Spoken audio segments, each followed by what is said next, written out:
മുരടിച്ചുപോയ വികസനത്തെ തിരിച്ചെടുത്തുകൊണ്ട് വികസന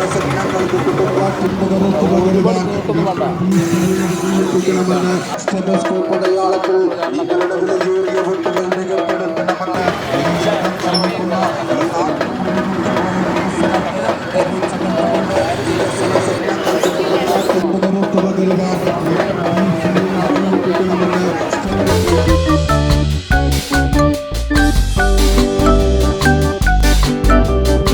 ത്രികോണം പോരാട്ടം പറയാനില്ല. ഒരു 25,000 ചില്ലര വോട്ടല്ലേ LDFിനുള്ളൂ. അത് ചിഹ്നമില്ലാത്തതിൻ്റെ പേരിൽ അത് ഒരുപാട് അടിക്കാൻ സാധ്യതയില്ല. കാരണം CPMലേക്ക് ആ ചിഹ്നത്തിന് വേണ്ടി കൊടുക്കുന്ന ആൾക്കാർ പാരമ്പര്യമായിട്ടുള്ള ആൾക്കാരാണ്. ആ ചിഹ്നമില്ല. അത് കാരണം കൊണ്ട് ആ സ്പീറ്റ് എങ്ങനെ പോകുമെന്ന് പറയാൻ പറ്റില്ല. ത്രികോണം പറയാൻ ഒന്നുമില്ല. ഒരാൾ വരികയാണെങ്കിൽ ഒരു ചുരുങ്ങിയ ഒരു 10 അനുയായികളും കൂടി പിന്നാലെ കൂടി വന്നിട്ട് വേണം ആ ഒരു ശതവും ഒറ്റയ്ക്ക് വന്ന് ഒരു പത്രസമ്മേളനം നടത്തി പിറ്റേ ദിവസം രാവിലെ നേരത്തെ ഒരു സ്ഥാനാർത്ഥി സ്വീകരിക്കുക. അതിൽ കാര്യമല്ല. വ്യക്തികൾക്കല്ലല്ലോ, പ്രസ്ഥാനത്തിനല്ല ഇതില്ല. ആദ്യത്തിലൊക്കെ അങ്ങോട്ട് പോകും. പിന്നെ ഇവൻ പെട്ടെന്ന് വന്ന് കയറിയാണ്. ഒരു രാത്രി എന്ന് പറഞ്ഞ് നാളെ രാവിലെ വന്ന് മാർക്സിസ്റ്റ് സ്ഥാനാർത്ഥിയായി. ഇതുവരെ ചിഹ്നത്തിന് മത്സരിച്ചവർ മാർക്സിസ്റ്റ് പാർട്ടി ആദ്യമൊക്കെയാണ് ഇപ്പോൾ ചിഹ്നം കിട്ടാണ്ടിരിക്കുന്നത്. ചിഹ്നം കൊടുത്തിട്ട് മാർക്സിസ്റ്റ് പാർട്ടിൻ്റെ യവനെ നിർത്തിക്കോട്ടെ, അതിൽ വോട്ട് ചെയ്യും ആൾക്കാർ. ഇക്കുറി ചെയ്യില്ല. മാർക്സിസ്റ്റ് പാർട്ടി കുടുംബങ്ങൾ ഇവിടെ ഉണ്ട്. അവരെ ഞങ്ങൾ പോകുമ്പോൾ പറയണതാണ് ചെയ്യൂല കുറി. ഇപ്പോൾ അവരുടെ സമയം എല്ലാം കൊണ്ടും എല്ലാവരും തിരിക്കാനുള്ള വന്നിരിക്കുന്നത്. കോൺഗ്രസിന് 100% ചാൻസ്. 30,000 30,000 ഒക്കെ മേബി 20 എന്തായാലും 20,000 വോട്ടിന് വിജയിക്കും. ഒരാൾ ജയിച്ച് ഒരാൾ തോത്തു. ലോകസഭ സ്കൂൾ പഠിക്കണ മാതിരിയാണ്. 10 കുട്ടികളിരിക്കുമ്പോൾ ഒരാൾ കുട്ടി ചോദിക്കും, 2 കുട്ടി തോക്കും. ഇപ്പോൾ 5-6 ആൾ നിൽക്കുന്നത് ആരെയൊന്നും പറയാൻ പറ്റില്ല. ആരെങ്കിലും ജയിക്കും പറഞ്ഞിട്ട് ജയിച്ചില്ലെങ്കിൽ നമ്മൾ വിഡ്ഢിയാവും. ഇപ്പോൾ ഒപ്പത്തിനൊപ്പമാണ്. ഇപ്പോൾ നമ്മുടെ വാര്യർ ഇപ്പോൾ BJPന്ന് കോൺഗ്രസ്സിലേക്ക് വന്നിട്ടുണ്ട്. അപ്പോൾ അതിൻ്റെ ചെറിയൊരു മാറ്റം ഉണ്ടാകുമെന്ന് പറയാൻ കഴിയില്ല. ഇപ്പോൾ നോക്കുമ്പോൾ എല്ലാവരും സമാസമത്തിലാണ് പോണത്. ഞങ്ങൾ ദിവസവും പേപ്പർ വായിച്ചിട്ട് കാര്യങ്ങളൊക്കെ അറിയാം. നമ്മുടെ പാലക്കാട് ജില്ലയിൽ മൊത്തത്തിൽ ഞങ്ങൾക്ക് എല്ലാവർക്കും ഇതൊരു ഉത്സവം പോലെ ഈ കാണാനും കേൾക്കാനും ഇതൊക്കെ ദിവസവും TV-യിലും മറ്റുള്ളവരൊക്കെ വരുന്നതുകൊണ്ട് വലിയൊരു എല്ലാ കാര്യങ്ങളും ഞങ്ങൾ വീക്ഷിക്കാറുണ്ട്. ഇന്ന് പെട്ടെന്നൊരു പ്ലസ് പോയിൻ്റ് അതിലുണ്ടാകുമോ എന്നുള്ളത് കണ്ടന്നെ അറിയണം. കോൺഗ്രസിൽ പൊട്ടിത്തെറിയുണ്ട്, ഇല്ല എന്ന് പറയുന്നില്ല. പക്ഷേ അത് അത്രമാത്രം എഫക്റ്റ് ആവില്ല എന്നാണ് പ്രതീക്ഷിക്കുന്നത്. കൃഷ്ണകുമാറിനും ചാൻസ് ഉണ്ട്. പിന്നെ രാഹുൽ മാങ്കോട്ടത്തിനും എന്താ പറഞ്ഞാൽ, പിന്നെ ആര് നല്ല ആൾക്കാർ പറഞ്ഞാൽ അങ്ങനെയല്ല, പാവങ്ങൾക്ക് ചെയ്യണം. ഇപ്പോൾ വന്നിട്ട് നിറയെ DA ഒക്കെ തരാനുണ്ട്. ഞങ്ങൾ ഒരു ഗവൺമെൻറ് സർവീസാണ്. പക്ഷെ അങ്ങോട്ടും ഇല്ല ഇങ്ങോട്ടും ഇല്ലാത്ത ആൾക്കാർ ഞങ്ങൾക്ക് കുട്ടികളില്ല. പെൻഷൻ നമുക്ക് എനിക്കെങ്കിലും തരണ്ടേ, അതും തരണില്ല. കുറച്ച് തരണ്ടേ. സ്വാമിയുടെ കൊണ്ട് വാടക കൊടുക്കണം, നമുക്ക് കഴിയണം. കുട്ടികൾ മക്കളൊന്നുമില്ല. DA ഒക്കെ നിറയെ തരാനുണ്ട്. കുറച്ചെങ്കിലും തന്നെ. ഇപ്പോൾ എന്തോ കുറച്ച് കൊടുത്തു. പക്ഷെ അങ്ങനെ പോരാ. നന്നായി ജനങ്ങളെ സഹായിക്കുന്ന സർക്കാരായിട്ട് വരണം. അത് ഏതാളായാലും കുഴപ്പമില്ല. അത് മുസ്ലിം ആയാലും ശരി, ക്രിസ്ത്യൻസ് ആയാലും ശരി, ഹിന്ദു ആയാലും ശരി, എല്ലാത്തിലും നല്ല ആൾക്കാരുണ്ടാവും. ജനങ്ങളെ സഹായിക്കണ സർക്കാരായിട്ട് വരണം. കൃഷ്ണകുമാർ പിന്നെ ഇവിടുത്തെ ഞങ്ങളുടെ നാട്ടുകാരൻ തന്നെയാണ്. ബാക്കി രണ്ടാളും പുറമേ ഉള്ളവരല്ലേ. അത് കാരണം ആര് ജയിക്കുമെന്ന് തീരുമാനമായി ഉറപ്പ് പറയാൻ പറ്റില്ല. BJP വരും. നമ്മളെ BJP ആണ് നമ്മളെ മെയിൻ ആള്. BJP വരുള്ളൂ.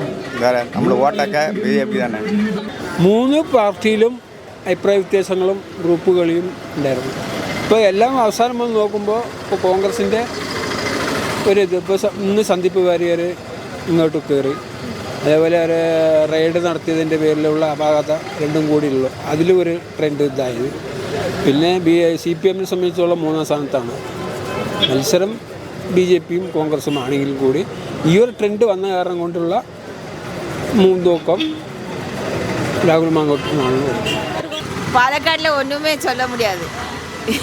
சொல்லறதொன்னு செய்யறதொன்னு இங்கே பப்ளிக்கு காங்கிரஸா BJPயா எதுவும் தெரியாது. யார் ஜெயிக்கிறாலும் ஜெயிக்கணும். ஓட்டு இங்கே தான். ஆனால் இன்னும் மாற்றிட்டல. நாங்கள் பாம்பேலேருந்து வந்திருக்கோம் புதுசாக. BJP வந்தால் நல்லது. ട്രെൻഡ് പറയാൻ പറ്റില്ല. എന്താ അറിയോ, എല്ലാ കക്ഷികൾക്കും നല്ല കോൺടാക്റ്റ് ഉണ്ട് ഇവിടെ. എല്ലാ ഭാഗത്തും ഓരോരുത്തർ സ്ട്രോങ്ങാണ്. അപ്പോൾ ആരാണ് പറയാൻ പറ്റില്ല. ഇപ്പം മറ്റേ BJP ഇപ്പോൾ മുന്നിൽ നിൽക്കുകയാണ്. അവരാണ് ഇപ്പോൾ മുന്നിൽ നിൽക്കുകയാണ്. BJP BJPനെ സരിനെയും താഴ്ത്തി കെട്ടാനും പറ്റൂല, ഒരു എല്ലാവരും ഇപ്പോൾ ഇത് കാണുന്നത് ഒരു മുൻഗണന കാണുന്നത് ഇപ്പോൾ രാഹുലിനെയാണ്. ഒരു ദിവസം ആദ്യത്തിലൊക്കെ നമ്മൾ വിചാരിച്ചത് ഒരു 7, 5 ഇങ്ങനെ നിൽക്കുന്നത്. അതൊന്നല്ല, ഒരു 10-ൽ കൂടുന്ന ലെവലാണ് പോകുന്നത്. അതിൻ്റെ പ്രവർത്തനം അങ്ങനെയാണ്. പ്രവർത്തനം ഗ്രാമങ്ങളിലാണ് UDF പ്രവർത്തനം നടക്കുന്നത്. ടൗണിൽ ചിത്രപ്പണി നടക്കുന്നുണ്ട്. ഉള്ളിലേക്കാണ് പ്രവർത്തനം. ഇലക്ഷനല്ലേ, ഇലക്ഷനാകുമ്പോൾ പലതും മാറി മറിഞ്ഞും വരും. ഇപ്പോഴത്തെ ട്രെൻഡ് എന്ന് പറഞ്ഞാൽ LDFിൻ്റെ ട്രെൻഡാണ്. മെട്രോമാൻ നിന്ന സ്ഥിതി വേറെ. കാരണം ആളുടെ ഒരു ഇമേജും ആളുടെ ഒരു എന്താ പറയുക ആ ഒരു ലെവലിൽ വോട്ട് പിടിച്ചിരുന്നുള്ളൂ. അതൊക്കെ ഇഷ്ടംമാർ പിടിച്ചോളണമെന്നില്ലല്ലോ. എന്തുകൊണ്ട് സാഫി താണ്ടി വന്നില്ലേ? ഇപ്പം ജനങ്ങൾ ഇഷ്ടപ്പെടുന്നത് എന്താ വെച്ചാൽ എൻ്റെ ഒരു കാഴ്ചപ്പാടാണ്, റോഡൊന്നുമില്ല, പൊതുജന മധ്യത്തിൽ എങ്ങനെ ഇടപഴകുന്നത്, അത് സാഫിനെ കൊണ്ട്. ഇപ്പം എൻ്റെയൊക്കെ ചെറുപ്പത്തിൽ ഇവിടെ മാർക്സ് പാർട്ടി സിംപിളായി ജയിക്കുന്ന സീറ്റാണ് പാലക്കാട് അസംബ്ലി. അതിന് മാറ്റം വന്നല്ലോ. അതിനുശേഷം മാറ്റം വരാൻ 3ാം സ്ഥാനം 2ാം സ്ഥാനം വരുന്നില്ലല്ലോ. CPM വരുമെന്നൊന്നും തോന്നണമൊന്നുമില്ല. CPM ഒക്കെ ഇപ്പോൾ ബാക്കിലേക്കായി. പഠിച്ച് കയറി കോൺഗ്രസ് തന്നെ വിജയിക്കും. ഈ രണ്ടിലേതെങ്കിലും ഒരാളുമില്ല. BJPക്ക് പിന്നെ സാധ്യത കുറവാണ്. കാരണം അടിയൊഴുകൾ BJPയിൽ നന്നായിട്ടുണ്ട്. ജാതിപരമായിട്ട് അവർ തമ്മിൽ വളരെ പ്രയാസത്തിൽ പ്രശ്നങ്ങളുണ്ട്.